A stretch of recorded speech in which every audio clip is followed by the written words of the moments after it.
Depth of Quran YouTube চ্যানেলের সম্মানিত দর্শক শ্রোতাগণের প্রতি শুভেচ্ছা ও শ্রদ্ধা জানাচ্ছি। আসসালামু আলাইকুম ওরহমতুল্লাহ বাবরকাতুহু। আজকে বাংলাদেশে অনুষ্ঠিত হিজরি ক্যালেন্ডার অনুযায়ী রজব মাসের ২৬ তারিখ শুরু হয়ে গিয়েছে। কারণ এখন আমার ঘড়িতে বাজে রাত্রি ৮টা বাজতে ৪৫ মিনিট, ৮টা বাজতে ৫ মিনিট বাকি, অর্থাৎ 7:55 PM। যেহেতু হিজরি ক্যালেন্ডার মাগরিবের নামাজের পরেই শুরু হয়ে যায়, সেহেতু আমাদের এখানে এখন রজব মাসের ২৬ তারিখ শুরু হয়েছে দিনের বেলা। আগামীকাল দিনটাও হবে ২৬শে রজব। আগামীকাল দিনের শেষে হবে পবিত্র সব এই মিরাজ বা মিরাজের পবিত্র রাত্রি। আর আজকে যে দিনটা চলে গেল, সেই দিনটা ছিল ২৫শে রজব, ১২ই মাঘ ১৪৪১ বাংলা সন এবং ২৬শে জানুয়ারি ২০২৫। ২৬শে জানুয়ারি ২০২৫, ১২ই মাঘ ১৪৩১ এবং ২৫শে রজব গত হয়ে ২৬শে রজব শুরু হয়েছে ১৪৪৬ হিজরি ক্যালেন্ডার, যেটা বাংলাদেশে অনুষ্ঠিত হয়। আজকে আমরা এই ডেপথ অফ কোরআন ইউটিউব চ্যানেলের ৪০তম পর্ব উপস্থাপন করব ইনশাআল্লাহ, এবং আমরা ১১৩ নম্বর আয়াত থেকে ১৩০ নম্বর আয়াত পর্যন্ত তেলাওয়াত করব, অর্থ উপস্থাপন করব। আমরা পড়ছি সূরা আন-নিসা।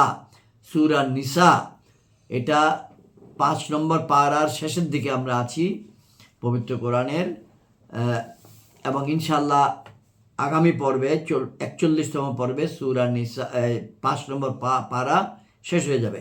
আমরা তেলাওয়াত করছি তরজমায়ে কোরআন কানজুল ঈমান কৃতা, যেটা করেছেন আলা হযরত ইমাম মোহাম্মদ আহমদ রেজা খান বেরলভী রহমতুল্লাহি আলাইহি, ও তাফসির নূরুল ইরফান, যেটা করেছেন হাকিমুল উম্মত আল্লামা মুফতি আহমদ ইয়ার খান নঈমি রহমতুল্লাহি আলাইহি, এবং উভয়ের সম্মিলিত সমন্বয়কৃত অনুবাদ যেটা করেছেন, বাংলায় অনুবাদ করেছেন মাওলানা মোহাম্মদ আব্দুল মান্নান, যিনি চট্টগ্রাম নিবাসী।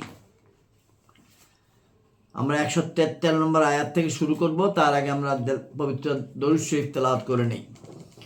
আল্লাহুম্মা সাল্লি আলা মুহাম্মাদ ওয়া আলা আলি মুহাম্মাদিন কামা সাল্লাইতা আলা ইব্রাহিম ওয়া আলা আলি ইব্রাহিম ইন্নাকা হামিদুম মাজিদ।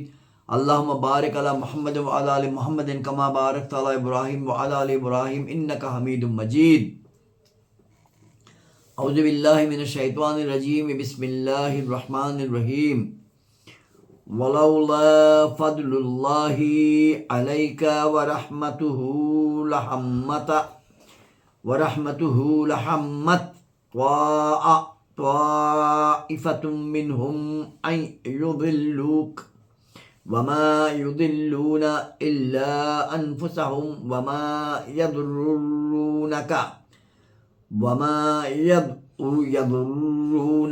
মিন শাই ওয়া আনজালাল্লাহু আলাইকাল কিতাবা ওয়াল হিকমাতা ওয়া আল্লামাকা মা লাম তাকুনু তা'লাম ওয়া কানা ফাদলুল্লাহি আলাইকা আযীমা।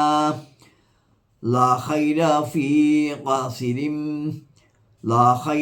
ফি কাসীরিম মিন নাজওয়াহুম ইল্লা মান আমারা বিসাদাকাতিন আও মারুফিন আও ইসলাহিম বাইনান নাস ওয়া মান ইয়াফআল যালিকা ইবতিগাআ মারদাতিল্লাহি ফাসাউফা নুতিহি আজরান আযীমা।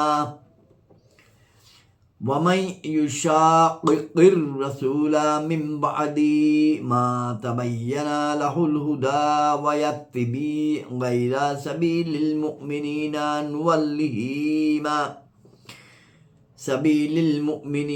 নুওয়াল্লিহি মা তাওয়াল্লা ওয়া নুসলিহি জাহান্নাম ওয়া সাআত মাসীরা।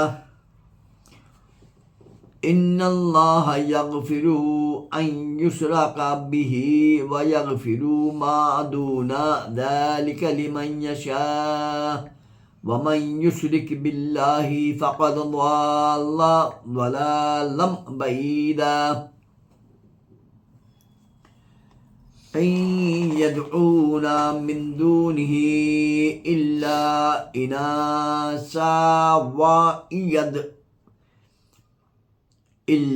إناسا وإن يدعون إلا شيطانا مريدا لعنه الله وقال لأتخذن من عبادك نصيبا مفروضا ولو أضلنهم ولو منينهم ولا آمرنهم فلا يبتكن أذان الأنعام ولا آمرنهم فلا يغيرن خلق الله ومن يتخذ الشيطان وليا من دون الله فقد خسر خسرانا مبينا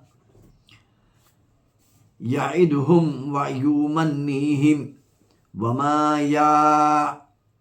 يعدهم الشيطان إلا غرورا أولئك مأواهم جهنم ولا يجدون عنها محيصا والذين آمنوا وعملوا الصالحات سندخلهم جنات تجري من تحتها الأنهار خالدين فيها أبدا وعد الله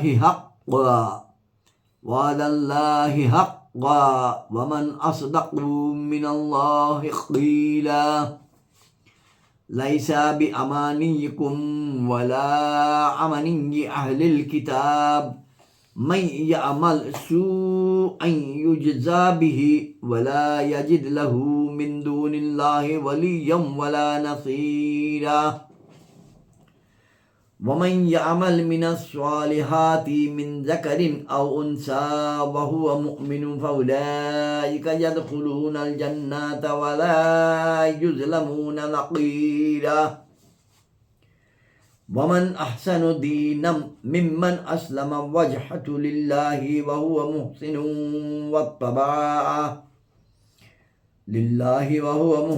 واتبع ملة إبراهيم حنيفا واتخذ الله إبراهيم خليلا ولله ما في السماوات وما الأرض وكان الله بكل شيء محيطا ويستفتونك في النساء قل الله يفتيكم فيهن وما يطلى عليكم في الكتاب في يتمى النساء اللاتي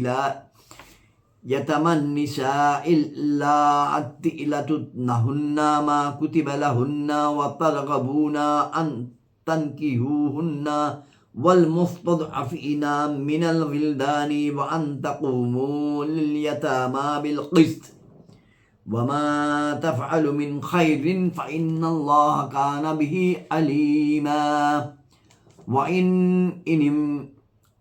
وإن امرأة خافت من بعلها نشوزا أو إعراضا فلا جناح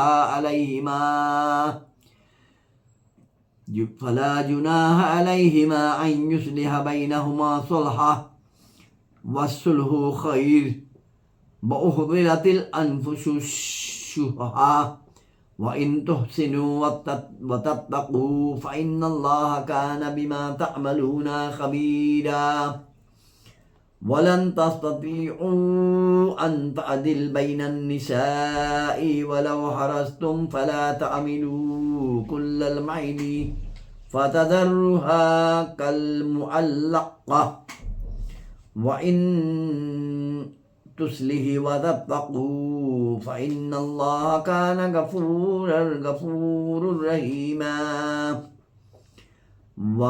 ولن تستطيعوا أن تعدلوا بين النساء ولو حرصتم فلا تعملوا كل الميل فتذروها كالمعلقة وإن تصلح وتتقوا فإن الله كان غفورا رحيما وإن يتفرقا يغني الله كلا من سعته وكان الله وسيعا حكيما 130 নম্বর আয়াত, সাদাকাল্লাহুল মাওলানা আযীম ওয়া সাদাকা রাসূলুহুন নবিয়্যুল কারীম। এখন আমরা বাংলা অর্থ উপস্থাপন করব ইনশাআল্লাহ। 113 নম্বর আয়াত থেকে। 113, এবং হে মাহবুব, যদি আল্লাহর অনুগ্রহ ও দয়া আপনার উপর না থাকতো, তবে তাদের মধ্যকার কিছু লোক এটা চাচ্ছে যে আপনাকে ধোঁকা দেবে, এবং তারা নিজেরা নিজেদেরকেই পথভ্রষ্ট করছে, আর আপনার কোনো ক্ষতি করবে না। এবং আল্লাহ আপনার উপর কিতাব ও হিকমত অবতীর্ণ করেছেন, আর আপনাকে শিক্ষা দিয়েছেন যা কিছু আপনি জানতেন না, এবং আপনার উপর আল্লাহর মহা অনুগ্রহ রয়েছে। তাদের অধিকাংশ পরামর্শের মধ্যে কোনো মঙ্গল নেই, কিন্তু যে ব্যক্তি নির্দেশ দেয় দান, খয়রাত কিংবা ভালো কথা অথবা মানুষের মধ্যে সন্ধি স্থাপনের, এবং যে আল্লাহর সন্তুষ্টি চাওয়ার উদ্দেশ্যে এমন কাজ করে, তাকে অবিলম্বে আমি মহা প্রতিদান দিব। 115, এবং যে ব্যক্তি রসুলের বিরোধিতা করে এর পরে যে সঠিক পথ তার সম্মুখে সুস্পষ্ট হয়েছে এবং মুসলমানদের পথ থেকে আলাদা পথে চলে, আমি তাকে তার অবস্থার উপর ছেড়ে দেব এবং তাকে দোজখে প্রবেশ করাবো, আর তা প্রত্যাবর্তন করার মতো কতই মন্দ স্থান। 116 নম্বর আয়াত অত্যন্ত গুরুত্বপূর্ণ আয়াত, এবং এর অর্থটা বিসমিল্লাহির রহমানির রহিম। ইন্নাল্লাহা লা ইয়াগফিরু আন ইউশরাকা বিহি ওয়া ইয়াগফিরু মা দুনা যালিকা লিমান ইয়াশা ওয়া মান ইউশরিক বিল্লাহি ফাকাদ দাল্লা দালালাম বাঈদা। আল্লাহ এটা ক্ষমা করেন না যে তার কোনো শরীক দাঁড় করানো হবে, এবং এর নিম্ন পর্যায়ে যা কিছু আছে তা যাকে চান ক্ষমা করে দেন, আর যে আল্লাহর শরীক দাঁড় করায় সে দূরের পথভ্রষ্টতার মধ্যে পতিত হয়েছে। 117, এই অংশীবাদীগণ আল্লাহ ব্যতীত পূজা করে না, কিন্তু কতেক স্ত্রীলোককে, এবং পূজা করে না কিন্তু বিদ্রোহী শয়তানকে, যার উপর আল্লাহ অভিসম্পাত করেছেন, এবং সে বলেছে, শপথ রইল আমি তোমার বান্দাদের মধ্য থেকে কিছু নির্ধারিত অংশ অবশ্যই নিব। 119, শপথ রইল আমি নিশ্চয়ই তাদেরকে পথভ্রষ্ট করে ছাড়ব, এবং নিশ্চয়ই তাদের মধ্যে বাসনা সৃষ্টি করব, আর অবশ্যই তাদেরকে নির্দেশ দেব, অতঃপর তারা চতুষ্পদ পশুর কর্ণচ্ছেদ করবে, এবং নিশ্চয়ই তাদেরকে বলবো, অতঃপর তারা আল্লাহর সৃষ্ট বস্তুগুলোকে বিকৃত করবে, আর যে আল্লাহকে ছেড়ে শয়তানকে বন্ধুরূপে গ্রহণ করছে সে সুস্পষ্ট ক্ষতির মধ্যে পতিত হয়েছে। 120, শয়তান তাদেরকে প্রতিশ্রুতি দেয় এবং তাদের মধ্যে মিথ্যা বাসনার সৃষ্টি করে, আর শয়তান তাদেরকে প্রতিশ্রুতি দেয় না কিন্তু ধোঁকা। 121, তাদের ঠিকানা হচ্ছে দোজখ, তারা তা থেকে নিষ্কৃতি পাওয়ার স্থান পাবে না।